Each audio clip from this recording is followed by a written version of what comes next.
Hi, Sandy here. Today my daughter and I are going to play with some watercolors. We have no talent, but we're going to play.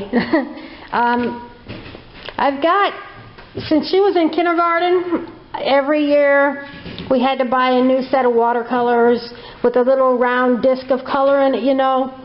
And recently, about a year ago, I took apart several of them. I mean, like 6 or 8 of them.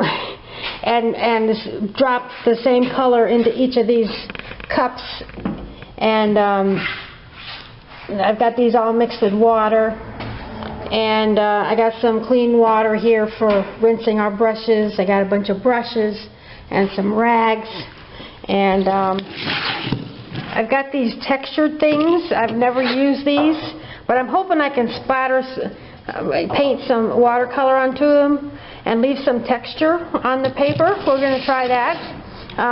I have some just computer copy paper. Just some computer copy paper. Now, we've done this before. This is one of my Gluebooks. I bind them myself. They're all the same size. But this is from our last batch we made, these 2 sheets.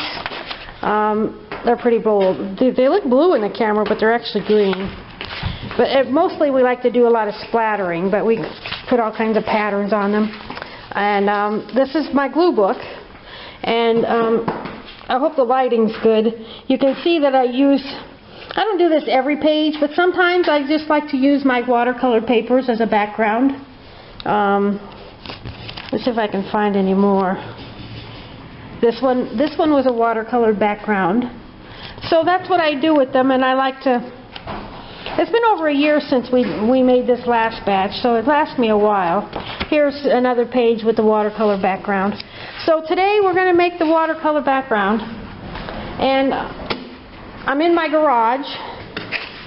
My husband's at work, so we have an empty car space to work with here. I just brought out my folding craft table. I put a ladder here with my camera tripod so I can mount it over the table and you can watch us color. I'm going to do that in fast motion. And then this is an old bedspread. I mean, it's like 30 years old, and I have used it many times for painting rooms, and it's dirty. And we're going to spread out our papers on there to dry. And then when they dry, it doesn't take real long, 2 hours at the most. They do get kind of wrinkly. The papers do get kind of wrinkly from the watercolors. But when they're completely dry, then I take them in the house and I stack them up and I put a heavy weight on top of them and leave it overnight, and they're, see, this is what I did with those. And they lie perfectly flat. They're fine. So that's what we're going to do today. And so we're going to watercolor.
Okay, we did, the light's not very good out here in the garage, but we did 41 sheets of paper.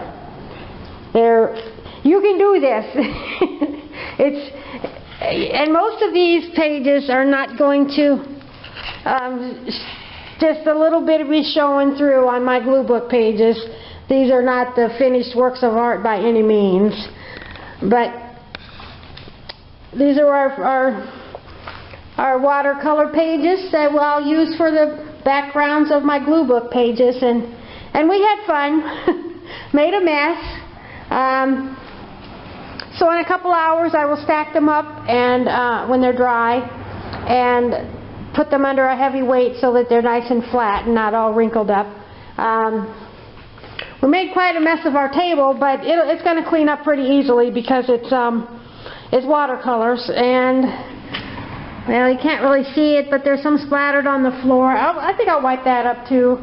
Just in this one spot. I think I did it, not my daughter, because I was working on this side. Now, what I got left is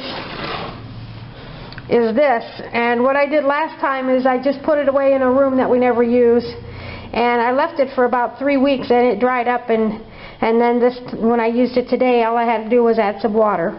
So this will dry up. It takes quite a while, but it will dry up and you can reuse it. So thanks for watching. I'm not super talented, but I have fun. Okay, bye-bye.